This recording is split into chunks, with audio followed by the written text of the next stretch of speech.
phantom or specter, a menace or friend. Curious tales of the unnatural kind. Welcome to Eidolon.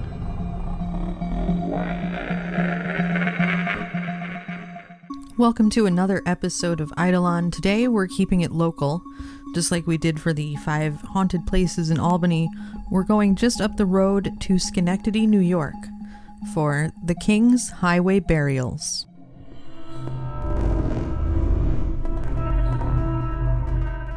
The early days of Albany and Schenectady were rife with danger, fur smugglers, rebels and loyalists, thieves and murderers. Of course, they were rife with normal colonial goings-on as well, but the villainy is far more intriguing. These 2 early American cities, Albany and Schenectady, in the northeast state of New York, bore witness to everything a fledgling country included at the time, including the age-old tavern, conjuring up images of weary travelers, matrons' aprons, barkeeps wiping glasses and pints of ale.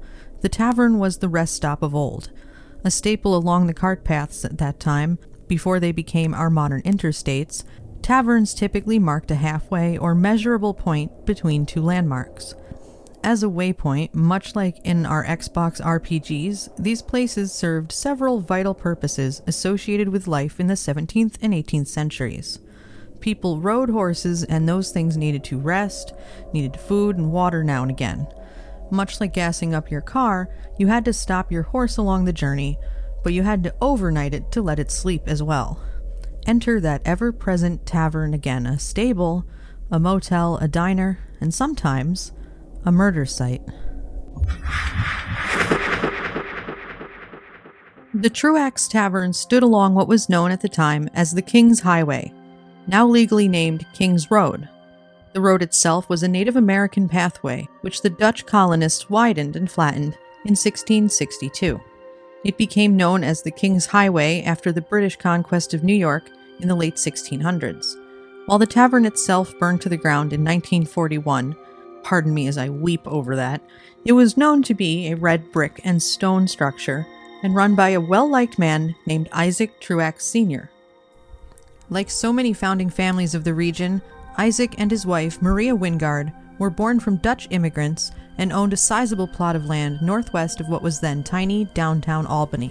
The frontier towns of Albany and Schenectady were budding with new business enterprises as trading in townships expanded ever further from the Hudson River in the 17th and 18th centuries. The tavern business was booming, and the Truaxes were one of many. It was said a tavern and farm could be found every 3 to 4 miles along the road at one point. America had not invented the mall yet, so these were our hangouts. With the expansion of the cities came the darker side as well. Thieves, smugglers, political rebels, and those who'd kill to take what another owned. Albany militiamen acted as escorts to travelers on the old highway to protect them and to deter raids, holdups, and attacks ending in violence and death. Protection for travelers was also necessary as tensions rose between the British and the colonists in the late 1700s. This was during the height of the Truax Tavern's popularity, and the danger was real on the King's Highway. Rumors began to circulate into the 1800s even about it being the site of disappearances and untimely deaths. In the 1970s, these rumors might have found some truth. In 1973, Don Rittner, then the Albany City archaeologist, excavated the remaining foundation of the tavern along with a crew of students from the State University of New York at Albany. That summer, several human skeletons were discovered under the original floor. The legends of the murderous route and the tavern that aided in disappearing people yielded some possible truth after all. The possibility that those skeletons could be physical evidence of the tavern's reputation is stunning insight into life at the time and a rare treat for historians and archaeologists. The tavern foundation is now protected and fronted by an historic marker sign, much like the others that dot the old road with facts and dates. These signs were installed in the 1970s by Rittner, who also led the organization to preserve the land of the Albany pine bush. The trails and unique protected landscape we enjoy today are thanks to his work in raising awareness about the historical significance of the King's Highway and the small family burial plot of the Truaxes just 700 yards into the trees on the north side. While the character and reputation of Isaac Truax the Sr. remained above board, and in written collections described his, quote, slightly eccentric, unquote, character and, quote, prone to gaudy dress, end quote, I think I would have liked him, his business definitely bore witness to some sordid deeds and inglorious murders. His family was well respected and large. 2 grown sons lived nearby as per the 1790 census. However, every family has secrets, and the choices they made when something went deadly wrong in their establishment almost remained just a legend. As a recovering archaeological field technician, I love when legends find some foundation of possibility within the science of anthropology. With some physical evidence at hand and an understanding that families do not bury their loved ones under the floors of their businesses, the Truax Tavern's murderous lore, surprisingly, might stand a little firmer like the stones it was built upon. If only we knew what happened to those people who were discovered down in that foundation. The only way we can even try to dig further into the information now, though, might just be the attempts we make in the paranormal. Any information or responses we receive on any electronic device, and even in person, is just subjective, though, and never something we can really prove or call a fact, and we don't even really like to call anything that we get evidence. Ryan and my specific trip to this small burial plot and the site of the tavern is one we consider what we call a side quest. It's a small, more unplanned trip, and a side quest isn't part of the main gameplay, but it fills out the story arc and can provide some new items and insight. They're the bodegas to the Costcos of paranormal investigation. We only had 3 electronic devices with us for this investigation, and we were at the mercy of cars driving by and the peepers, or tiny frogs, singing their spring cacophony in stereo around us. We also had the local Amtrak train, but thankfully it only went by once. Despite the noise of the environment, the peacefulness and seclusion of the family cemetery is definitely perceptible. 700 yards from the old road is far enough for it to be cloaked by the forest of tall trees, and thanks to the unique ecology of the pine bush around it, it looks very much the way it used to. One would never guess the surrounding plot of land within the former tavern structure. Butchery and bloodshed sauntered up to the bar, often enough to spread rumors for centuries. Our on-hand devices, the direct link effects, and the PSB-7 spirit box and a digital recorder from around 2006 yielded sometimes nothing, and sometimes things we couldn't really be sure of, but we found them strange. We'll never be 100% sold on what or how or who the voices or interactions that come from these electronics are, but they make us wonder about the possibilities, and they force us to learn more about the place and what we experienced and what the culture of the time was in the 1700s when this place was an active location. That, more than anything, is what we seek, and gratefully, even on side quests, we can often find.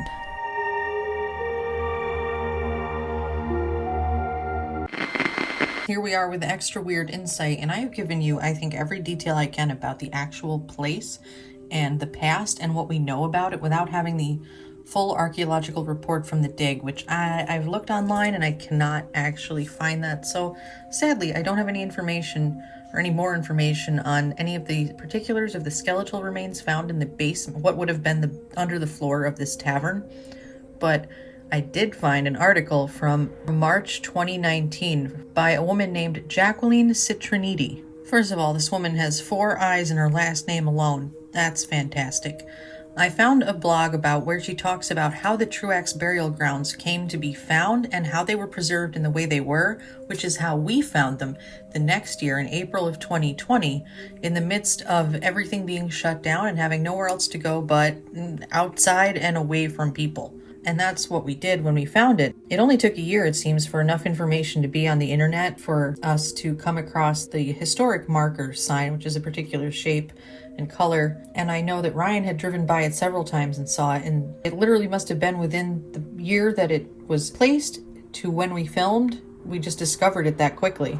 I don't know if you can hear this, but I'm recording with the windows open because it's like 62 degrees in the middle of March, and I'm gonna open those windows. So if there's sounds of spring and cars, That's just part of it. Use it to close your eyes and feel the spring air coming through your own window. Anyhow, Jacqueline Citronidi's blog talks about what it took to make sure this burial ground was found and preserved and carefully cleaned up and repaired the way it was, so that when Ryan and I found it, we could spend time there and see it in as complete a form as it had been in years. I'm going to read directly from her blog to give you the idea of what it takes to find and preserve a place like this. Outside of anything paranormal, this is entirely historic related. It was a sunny, warm spring day when our education staff decided to venture out to find the historic Truax burial grounds that are located here in the Albany Pine Bush Preserve. They must be here somewhere, we kept calling out to each other as we walked through a tall thicket of shrubs, vines, fallen trees, roots, and stumps. In the mid to late 1700s, the Truax family operated taverns along the King's Highway. These taverns provided rest and refreshment to those traveling between Albany and Schenectady, New York. Although the tavern buildings are now gone, the history of the Truax family is preserved thanks to the years of effort by local historians, conservationists, and government officials. Our search that spring day was for the gravestones of tavern keeper Isaac Truax and his family. And after walking for quite some time, we came upon an overgrown area that had 2 upright gravestones in their original placement, and 2 gravestones obviously broken, leaning against 2 separate trees. We realized right away that if something was not done to preserve the burial grounds, this important piece of history might be lost. This began my year-long project to restore the Truax burial grounds and help preserve the history of the family and a piece of Pine Bush history. So this is a woman who works for the Albany Pine Bush Preserve Commission, and she notes that this organization does back different staff projects that have to do with the area. The Pine Bush itself is this insanely unique landscape that is it's literally sand and pine trees. It's inland sand dunes because Albany is not next to an ocean where you would expect to see sand dunes. And I am not the ecologist and biologist, the paleobotanist that can try to tell you exactly why it exists the way it does, but it's over years of an inland sea, the Laurentide ice sheet receding, and how we're left with really unique landscapes in certain areas. And one of those is the pine bush, and the way the indigenous people here used it and the way they created pathways to it led to exactly why the road is there now, why the people in the 16, 17, and 1800s had taverns, farms, and stopover buildings.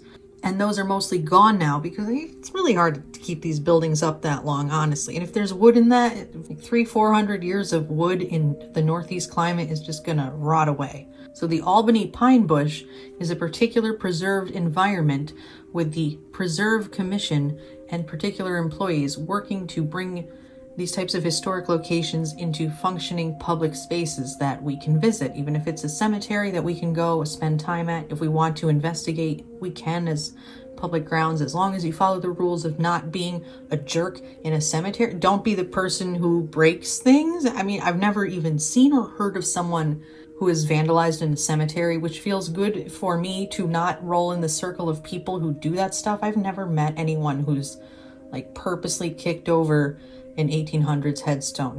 Did you just feel a sense of horror in the pit of your stomach as I did when I said that? When it comes to the Truax Cemetery, it seems really the wear and tear was natural over time, as there's no houses right up abutting the cemetery. It was lost in the shrubs, and just the growth and the roots and trees over time is going to knock things over and make things really messy. So this woman and the group from the Albany Pine Bush are the people who preserved it. They found it. They had a fence company donate fencing, which is the fence you see in our video. They had a restorer come and repair the headstones. That's why we were able to see them standing the way they were.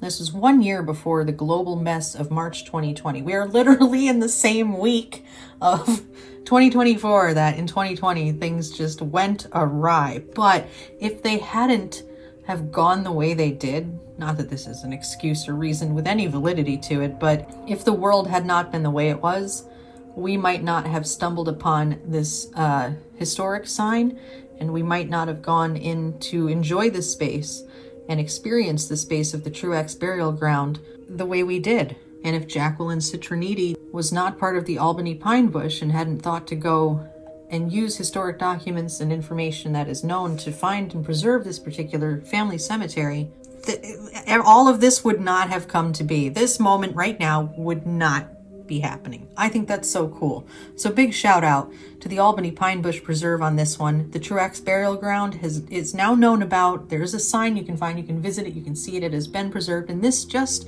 exemplifies what it means to be a community of people who care about the past and want to see these places restored, preserved, and utilized in the present. This has been episode 6 of Eidolon. I'm Amy Bennett-Bradway. Thanks for listening. Stay weird.